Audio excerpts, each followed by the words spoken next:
فَإِذَا قَضَيْتُم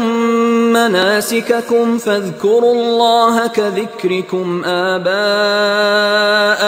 أَوْ أَشَدَّ ذِكْرًا فَمِنَ النَّاسِ مَن يَقُولُ رَبَّنَا آتِنَا فِي الدُّنْيَا وَمَا لَهُ فِي الْآخِرَةِ مِنْ خَلَاقٍ۔ فَإِذَا قَضَيْتُم مَّنَاسِكَكُمْ، اور جب تم اپنے یہ مناسک ادا کر لو، پورے کر لو، فَاذْكُرُوا اللَّهَ كَذِكْرِكُمْ آبَاءَكُمْ، تو اب اللہ کا ذکر کرو جیسے کہ تم اپنے آباء و اجداد کا ذکر کرتے رہے ہو، جس شد و بد کے ساتھ۔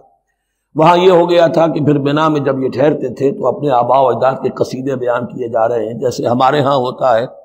جو دیہاتی لوگ ہوتے ہیں، راجپوت لوگ ہوتے ہیں، ان کے میراثی ہوتے ہیں، اسی طرح وہاں شعراء ہوتے تھے قبائل کے، وہ ان قبیلوں کی مدح بیان کرتے تھے، ان کے بڑے بزرگوں کی، اسلاف کی جو ہے عظمت بیان کرتے تھے۔ اللہ کا ذکر ختم ہو چکا تھا،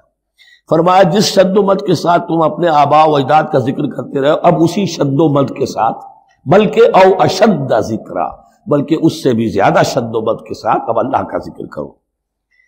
فَمِنَ النَّاسِ مَن يَقُولُ رَبَّنَا آتِنَا فِي الدُّنْيَا وَمَا لَهُ فِي الْآخِرَةِ مِنْ خَلَاقٍ،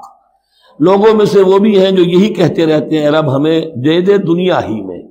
ایسے لوگوں کے لیے آخرت میں کوئی حصہ نہیں ہے۔ یعنی وہاں پہنچ کر بھی ساری دعائیں ان کی دنیاوی چیزوں کے لیے ہیں، مال کے لیے، اولاد کے لیے، ترقی کے لیے، اور دنیا کی جو بھی چیزیں ہیں، اپنی کوئی مشکلات ہیں ان کے رفع کرنے کے لیے، کیونکہ ان کے دلوں میں دنیا بسی ہوئی ہے۔ اشربوا فی قلوبہم الدنیا، ان کے دلوں میں جیسے بنی اسرائیل کے دلوں میں بچڑے کا تقدس ملا دیا گیا تھا اور محبت، اسی طرح ہمارے دلوں میں دنیا کی محبت ہے، تو وہاں جا کر بھی دنیا ہی کی دعائیں ہیں۔ فَمِنَ النَّاسِ مَن يَقُولُ رَبَّنَا آتِنَا فِي الدُّنْيَا وَمَا لَهُ فِي الْآخِرَةِ مِنْ خَلَاقٍ، ظاہر بات ہے ایسے لوگوں کے لیے پھر آخرت میں کوئی حصہ نہیں ہے۔